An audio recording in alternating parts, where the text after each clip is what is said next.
The Dharma talk. This Dharma, incomparably profound and minutely subtle, is rarely encountered, even in hundreds of thousands of millions of ages. Now we see it, hear it, hold, and maintain it. May we completely realize the true mind of all Buddhas.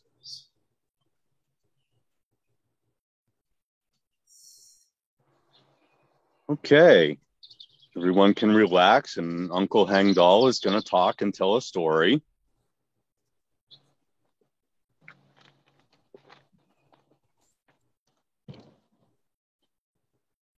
I used to be very good at sitting zazen, which isn't to say I'm an exceptional student or practitioner, just that if you do something long enough, you kind of get good at it, and I've done it for a while. And I found that I could jam myself into a posture and sit for a very long time. But a number of years ago, I started having some problems with my back, and the first way they really represented difficulties in my sitting was I would find that after 40 minutes of seated meditation, we would rise to do walking meditation, and my legs wouldn't want to work. So I'd kind of get up from the cushion and stagger around a little bit till I got my feet under me and look decidedly ungraceful in line with everybody. About 2.5 years ago, I went in for surgery and they rebuilt my back, and so I'm now the bionic priest. And I remember being in the hospital, and one of the first things I did is reach for my mala and try to meditate. And of course, I was laying in a hospital bed. And if anybody has tried to meditate in a hospital, that's really an experience of its own. There's things dinging and beeping and ringing and alarms, and none of them in any particular sequence. Probably some yelling and crying, probably a siren outside the window. But there's also your physical condition, which, if you've had anything major done, kind of varies between a great deal of pain or a great deal of sedation. And so you find yourself trying to meditate and either gritting your teeth through the pain or trying not to fall asleep with the medication running in through the IV. And if by chance you do manage to find a focused, calm, mindful state, that's exactly the moment at which a nurse will come in and need to give you something or take something from you. But I made it through the hospital and out of the hospital and through some rehab. And one of the things that I had tried to do was to go back and sit. And I have found a great deal of difficulty in my posture. My back doesn't sit quite where it seems like it should, and I can't cross my legs in quite the right way. And in taking the pressure off some nerves, they apparently allowed me to experience some greater levels of pain in my legs than I was previously experiencing. So I've had to make a number of adjustments to how I sit, to how I hold myself. I'm still working on those adjustments. I work on them every day. To how long I'm able to sit, what my posture is. And through this experience, I found also just how attached, for lack of a better term, I was to the posture itself. I found that my ability to settle myself and concentrate was dependent more than I might have supposed it would be to maintaining that posture. And when I struggle with my posture, I struggle with my concentration. But I keep working on it. if anything, in some ways harder than others. So why? And I've thought about that a great deal as I've worked on it. I'm sure everybody has heard some variation of this story. It's very popular. You know, extreme cool Dharma dude is sitting there in intense meditation, chicken taza, just sitting hour after hour, all day, every day. And eventually, you know, old wizened Dharma dude comes wandering by and looks at this guy who's just sitting there, and he bangs his staff on the ground and he yells, "Hey, hippie, why are you sitting there like that?" And the young guy says, "Well, I'm practicing sitting to meditate because I'm going to become a Buddha." And the old dude says, "Huh, okay." The young man closes his eyes, goes back to sitting. The old man sits down and he picks up a brick and he starts grinding it really loudly on the gravel on the ground there. After a couple minutes of this, the young dude, he kind of cracks an eye open and he looks at him, gives him a little bit of a scowl, thinks maybe that'll make him stop. It doesn't. He just grinds that brick even louder. He finally opens his eyes and he says, "Hey, Pop, what are you doing?" And the master says, "Well, I'm polishing this brick to turn it into a mirror." And the meditator says, "Well, that makes no sense. You can't polish a brick into a mirror." And the master says, "Well, you can't meditate yourself into a Buddha."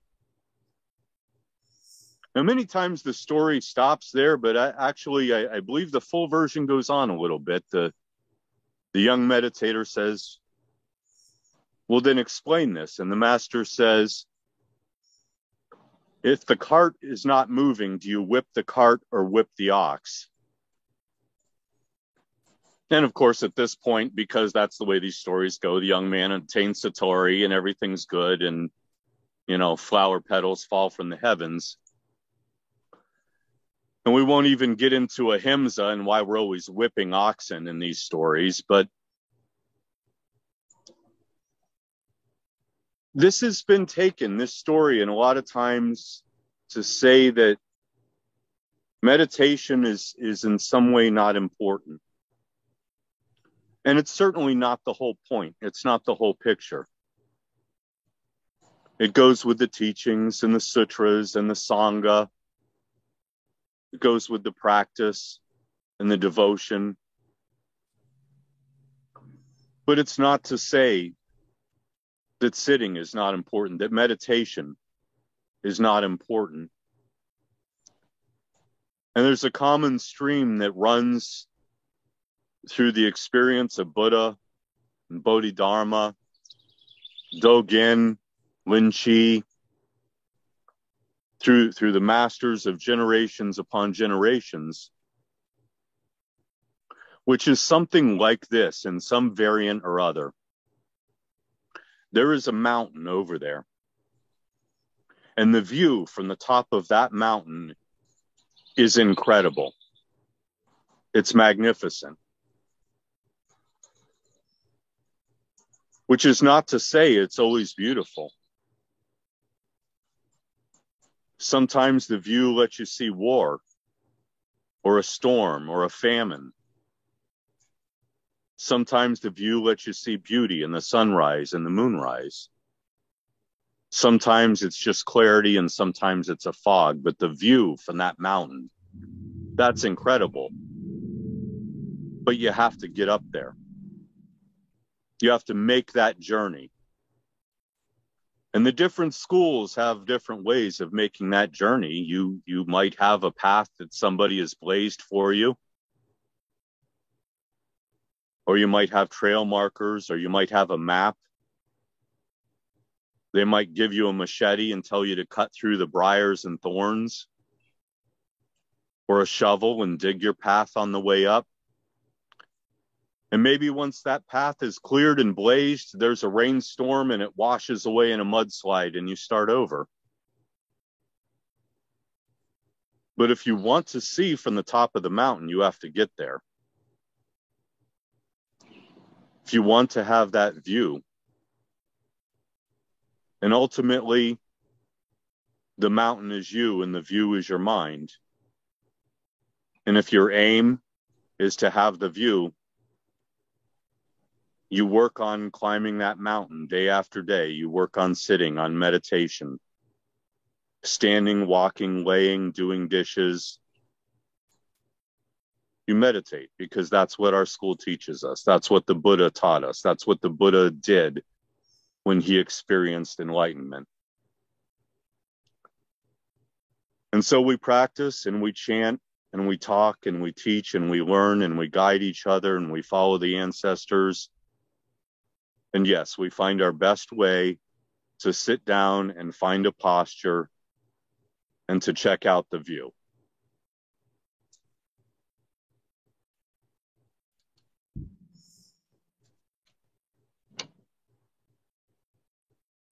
And 15 minutes of meditation.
Chant the Heart Sutra.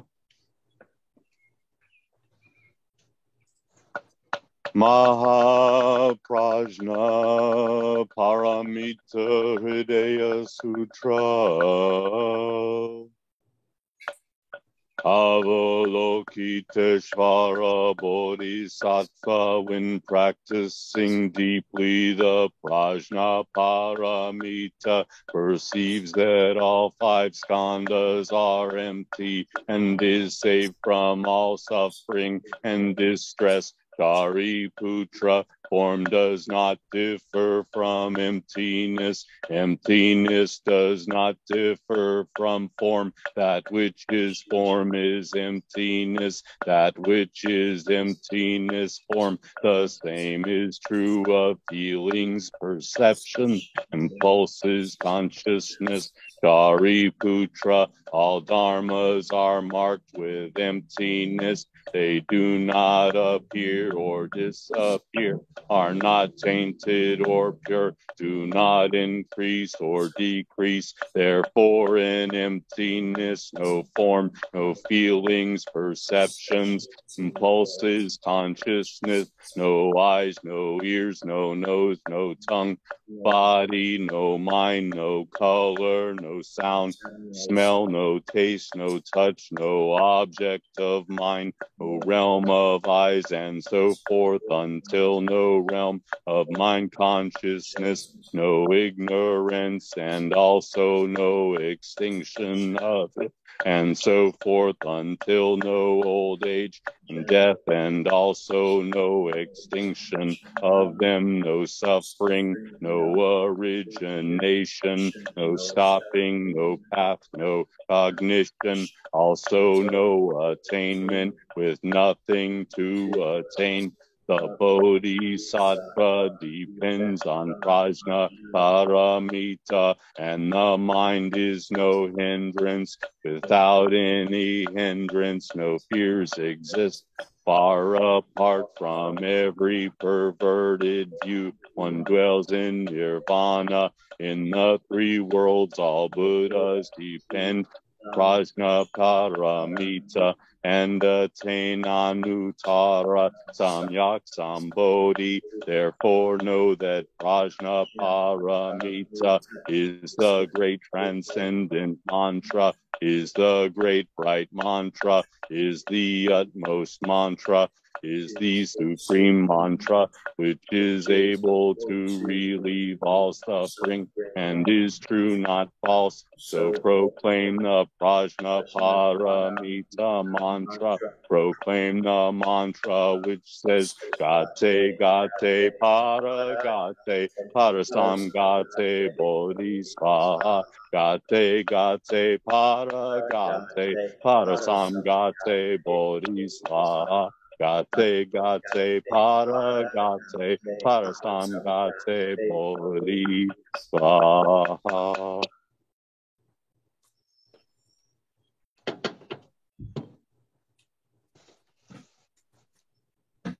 We give thanks.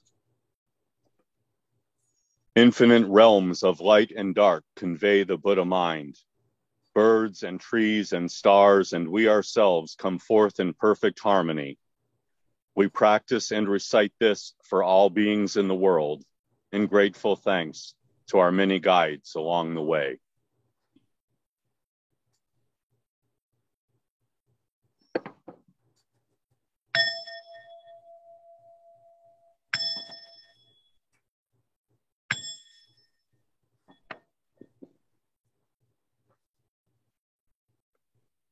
Life and death are of supreme importance. Time passes swiftly by and opportunities to awaken are easily lost. Strive to realize your true nature. Do not squander your time by night or day.